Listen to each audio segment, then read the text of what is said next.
I was diagnosed with breast cancer in 2001, and it was like basically stage 0, stage 1, and I had a mastectomy and then just went on with life. And then in 2003, after the birth of my daughter, it came back at stage 4 to my bones and my liver, and then eventually my brain twice. But since 2009, I've been no evidence of disease. So I haven't had any blips, and my daughter turns 20. So my daughter turns 20 September 22nd, and on November 4th, there'll be 20 years, stage 4. Yeah, it's been a big year. It really has been. My husband took a new job down in Houston, and so he moved a year ago, February, to Houston, and I stayed in the Dallas area in Flower Mound to get my daughter finished with high school. And then as soon as I moved her in the middle of August, I moved immediately down to Houston with him. And so then I had the process of starting to find my new doctors. So I reached out to my old doctor that was down there that she's since retired, and we figured out who I was going to go see. And so I got those appointments all set up and handled all my follow-up with them, and then just started trying to build a community, like have a community around me, because it's really important to me to know people, and it was hard moving somewhere that I don't know anybody. And just so I started reaching out to different people and that I had used to spend time with when I lived in the Woodlands 12 years ago. And then just kind of, I joined a meetup group for empty nesters. And so I think going to those meetings and having lunch with some of those ladies made me say, okay, I can make friends, I can do this. And then when I got my puppy, I started meeting all the neighbors that had dogs and playing together. So being patient's the hardest part. Is like, I know I can make friends, but then just meeting people. And I just continued to do the NBCF online virtual support group whenever I could. And then my mom's had a couple surgeries in the last year, so I've been back and forth to Delaware to help with her, and then the kids, and it's just been a lot of change, but I'm doing good. No, like where I live right downtown Houston, and which is a huge adjustment. It's so different than I've always lived in the suburbs, never lived in a city. So that's been a huge adjustment in and of itself. But the Woodlands is about an hour away. So I have a Mahjong group that I always played Mahjong with. And so I drive up there on Mondays during the school year, because that's when they play, is on Mondays during the school year. So I usually drop the dogs off at doggy daycare, and I drive the hour up there, and I play Mahjong all day until around 3. So we all have lunch together, and then I drive back home, and I always look forward to that. But it wasn't like coming home. Like, there's 2 friends that I go and have lunch with, and we take turns. Like, if I'm going up to the Woodlands, because I went back to my hairdresser, who he helped me when I was going through all my treatments. Like, he cut my hair and showed me how to spike it out so that it would be fun, and just help prepare the kids for no hair and stuff like that, right? So I immediately went back to him. I didn't care if I drive an hour. So when I go see him, I just plan to go have lunch with one of the friends, and then they come down to Houston and have lunch with me every once in a while. So, but it wasn't like coming home per se, because it's just a different environment. But we have some great neighbors.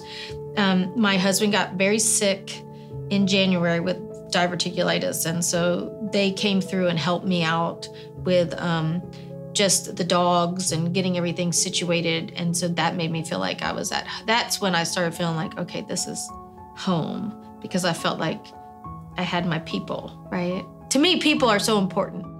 Yeah, it doesn't matter where you live.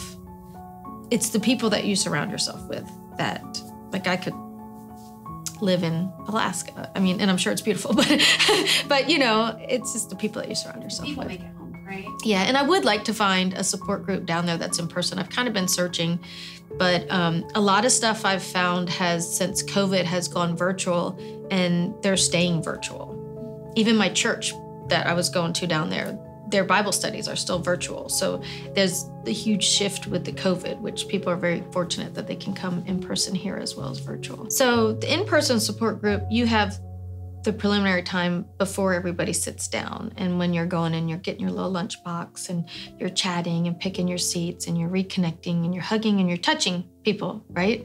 Whereas virtual, yeah, we kind of like, I chat with people in the virtual thing. So like, especially if I see Rosalind on there or I see Katrina, she'll get on there if she's not in person. And so I'll private message her through the Zoom or whatever, and we'll kind of chat, or I'll text people I know that are in the office and chat with them. But it's different. There's just something about being face to face that I want to say like it heals the heart, like just having someone there looking you in your face and being able to like touch their arm, or like when you're sitting there and you're watching virtually and there's someone that's struggling a little bit in the meeting and there's tears and you kind of want to just put your hand on their arm if you're sitting next to them. And so you miss out on that.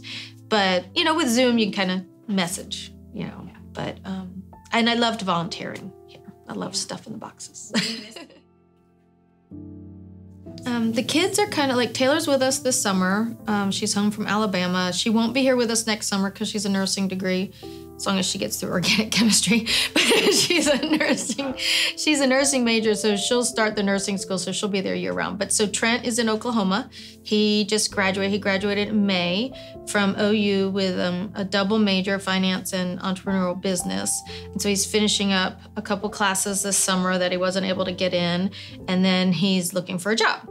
So we don't know where he's going to end up. Like, is he going to maybe end up in Oklahoma still? Is he going to find something in Oklahoma City, or will he maybe end up in Dallas area or Houston? We're not. It's kind of up in the air where he's going to be. We might know more by August or September. And then Taylor's been in and out this summer, you know, visiting friends, because it's been very difficult for her because we live in Houston now and it's her first year home from college, and all her friends are in Dallas. So that's been a bit of a adjustment. There's been some tears, there's been some stress and mama guilt, you know, feeling like, oh, I took you away from all that, all your friends, and now you're stuck here sitting on the couch with your mom. Yes, and then my son's 6 hours, and then the townhome that we bought is 3 bedrooms, but we only have 2 bedrooms in it because one's an office. So like we went to South Carolina to stay near my stepson for Thanksgiving because we can't fit everybody in our house. Like someone has to sleep on a couch. So then at Christmas, we rented a house down in Santa Rosa, Florida for 2 weeks and celebrated Christmas as a family there because we didn't have room at our house in Houston. So, and then while we were there, we looked for houses and we bought our dream house to have down there in Blue Mountain Beach. And so now we're renting that out and enjoying it when we can. But so there's a lot of change and the kids are there, but it's like hard because there's so many, it's hard to get them here because there's connecting flights now. Like it was a quick drive for my son from Oklahoma to Dallas, and now that's 6 hours, and with his dog, that's a lot. So it's just adjusting to not being able to see your kids the way you used to. And they're not as close, but we're all still together. Yes, you definitely don't take it for granted. It's kind of like what me living in Texas and my mom being in Delaware. When she'd come spend 10 days, I always would say that I probably got more time quality-wise and quantity probably than my sister does with Sunday dinners, because we're together concentrated 2 weeks, just like doing puzzles, having lunches and dinners and breakfast and just spending concentrated time together. So we do have that. But then also my son is so sweet. He calls me all the time.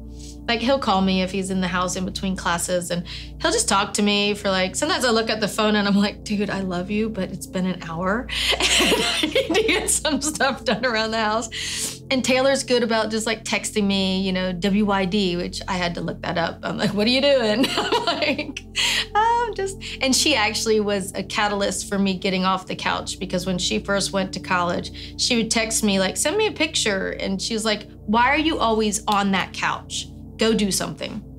And I was like, okay.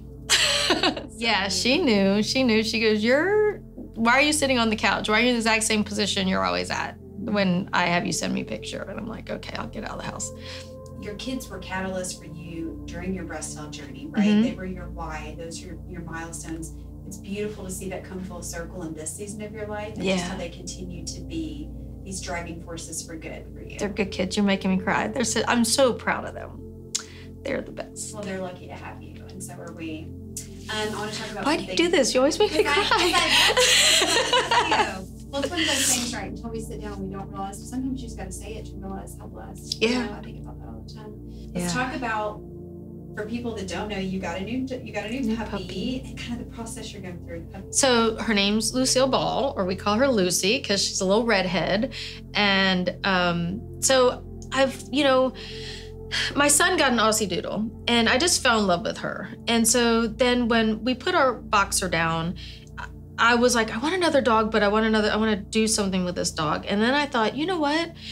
Actually, I was at UT Southwest last year and this Doberman came in for Valentine's Day and she was dressed in a Valentine's outfit. And I was like, I want to do that. I want to go and do that. So I was looking for a dog that would have the temperament to be able to be a support dog or therapy dog. And so as I've been researching it, there's so many different things I could probably do with Lucy. So I need to find that fit. But right now I'm focused on just training her. So I signed up for some training courses. I've been taking her to a positive training place called Believe in Dog. And she just graduated from her intermediate class. And so my plan is hopefully either with Can Care that I also volunteer for down there in Houston is I could go to the hospitals and I could take her to like maybe the chemo centers or just the waiting room for the people there. But then I also read about kids that have trouble reading and they don't want to read to people. You can bring a dog into the schools, and Houston has a lot of schools that really need people in the schools. The lower income areas there definitely. And I was like, Lucy could sit there and they could read to Lucy. And then they just built, when kids age out of foster care, a lot of times they become homeless because they don't really have that family support system. So they're building these facilities so when they age out, they can go to this facility and they have people come in and mentor them. And I was like, I wonder if they'd want to, like Lucy could go hang out with them when they're studying or when they're doing different things. So I'm trying to figure out, and Lucy will tell me where we need to be because I'll see, like, does she prefer the kids? Does she prefer, going to the hospitals? Like, what environment does she prefer? So like I take her to Home Depot and we walk around and we visit people and just working on the training. So that's super exciting for me because I told you a little bit when we were just chatting, I need a purpose. I need to find something. My kids are gone. I avoid laundry at all costs. So I'd really rather be training my dog and taking her somewhere than doing laundry. But so that's exciting, the dog is doing therapy support work. Well, I think I talked briefly with you that I might be looking for a little part-time job. I go back and forth between should I find a volunteer thing because I don't really have to work per se, and volunteer would give me flexibility. But then also sometimes I just feel like I'd like to do something where I'm around other people. So that, and then, we have our beach house. So I'm gonna go spend the month of October down there because I said October is the most beautiful time. So that's exciting. I'm going on a cruise with my mom and my sister. We're going on the Snake River cruise, August 26th through the September 3rd. So I'm excited to spend time because my mom's been nervous about traveling because of some of her health issues that she's been having. So we're excited to do that. We're hoping this will be a catalyst to going and doing the Greek cruise that we had to cancel for COVID. So that, I'm trying to think if there was anything else we talked about. I'm moving Taylor into school first week of August. She'll be in an apartment. And so we've got that. Any advice or encouragement maybe to somebody who's like, oh, Tracy's back, her follow-up, or maybe even somebody who's meeting you for the first time through this interview that either going through a similar breast health journey or maybe was just diagnosed, no matter what stage they're in. Right. Any advice or encouragement for those women? Well, I think what I always go back to is surround yourself with people that support you and lift you up, right? So the blessings that I've gotten from the support group, and then even just the online support group with you guys, and then the online support group with Can Care, is join a support group, be a part of the community that, whether it's breast cancer, I'm sure other people also have other cancers that look at some of the things. And so I think be in a support group, build a community, have friends, make sure you encourage your support group, talk about it. Like a lot of people don't necessarily want to share or talk about it. And you'd be amazed at how many times you might just bring up in conversation, yeah, I'm a breast cancer survivor. And they're like, oh, so am I. And because you can't we look so good, right? So it's hard because no one knows what you've been through. And so like I usually look for little things, like if people have a pin or something, and just reach out, connect with other people. I think that's my biggest advice, is to have a community around you and give back also. I get so much reward out of giving back, and like the support I do, the peer-to-peer support I do, I get a lot out of that. And then just friends reaching out to me and saying, hey, a friend just got diagnosed with you. Will you talk to them? And being open and sharing, not just about the cancer experience. Cancer isn't just the only thing that you as a survivor go through. It affects so many other aspects of your life, your relationship with your husband, your relationship with your friends. People disappear, people come into your life. And I think just being open. And real, right? Yeah, like it's not perfect. It's hard, and being willing to talk about things that aren't comfortable maybe to talk about, but that people need to hear you share because you got through it, right? I'm not the only one that's gotten through this disease and had the struggles. And there's a lot more research nowadays that they know that cancer survivors need more than just the cancer treatment. We need aftercare, and that's where a lot of NBCF comes in too. I went through a little bit of that. Like people invited me to a support group when I was first diagnosed, and there was a little bit of me that really just wanted to have this to myself. And I would say, give yourself a week. Like if someone reaches out and says, hey, do you want to come to a support group? And your first reaction is no, because you kind of you're not ready. Give yourself a week and then make yourself do it.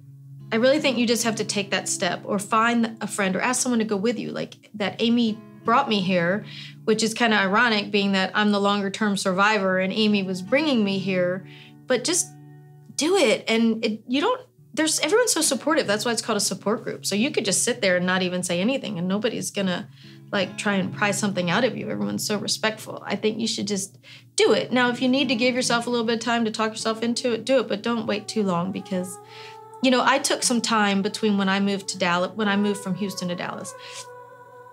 The whole time I was in Houston, it was Tracy with cancer, Tracy with cancer. Everybody knew me in the Woodlands with Tracy with cancer. I had done different interviews with news things, and between the preschool and high, everything, everyone knew that I had cancer. And so it was, when I moved to Dallas, nobody knew. And I could just be Tracy. And I literally took several years just being Tracy. And a lot of people didn't even know until after I lived there for 3 years that I was a cancer survivor. Some of them knew because I needed help with my kids. And then when a friend's father got diagnosed with lung cancer and they were feeling hopeless, I shared my story to try and give them some hope. And then that was when I started getting into wanting to be a part of a support group, right? So you can take that time, but you just need to. It's for your health, for your well-being. You need to surround yourself with people I shouldn't. Yeah, it's important. Hope can extend your life. It can. You can kind of give up. And I don't know. When I talk to people, even when it's just text with Can Care, and I share my story and they're like, oh my gosh, I'm crying right now. I'm crying right now. Thank you. I'm so glad that we talked, and then they may not ever text me again. Like I might text them and say, hey, how's it going? I might not ever hear from them again. That was just what they needed. They needed to see, because oddly enough, in this day and age, there's still people there's still doctors even that want to say, 2 years. You don't know. You don't know that. Nobody knows that.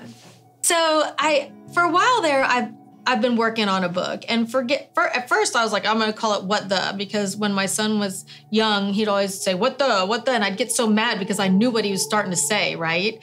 And I'm like, but then it's kind of like, that's what you think when you're diagnosed with cancer. You're like, what the? But now it's kind of more like, spoiler alert, she lives. I haven't come up with my name yet, but I'm really struggling because I want to be open and transparent and share about the struggles with raising kids, the struggles with marriage, the struggles with friends. But I don't want to hurt anybody's feelings. So as I'm writing it, I'm trying to figure out how to lay it out, because I know I need to have kind of a background about who I was before cancer, because then people can, if they can relate to me before cancer, then they can kind of see why my personality kind of went about fighting cancer the way I did, right? But then I'm a different person, but then I don't want to reveal private stuff that maybe my kids don't want people to know, or maybe my husband doesn't want someone to know, or my mom, or whatever. So I'm working on it. I think, so luckily I blogged with, there's a software that, I'm blanking on the name, but I blogged all the time about updates on me with that. Like a CareBridge? It was CareBridge, caringbridge.com. Yeah. So back in 2003, when I was diagnosed, a friend set it up for me. And so I've downloaded all of my logs, right? So I'm going through and I'm trying to like figure out how I'm going to put the book together, like, before cancer, during cancer, after cancer, or do I like blend some of like so I'm working on it. But I think sometimes I stop and I'll be type, and I'm like, well, they don't really want to know about that.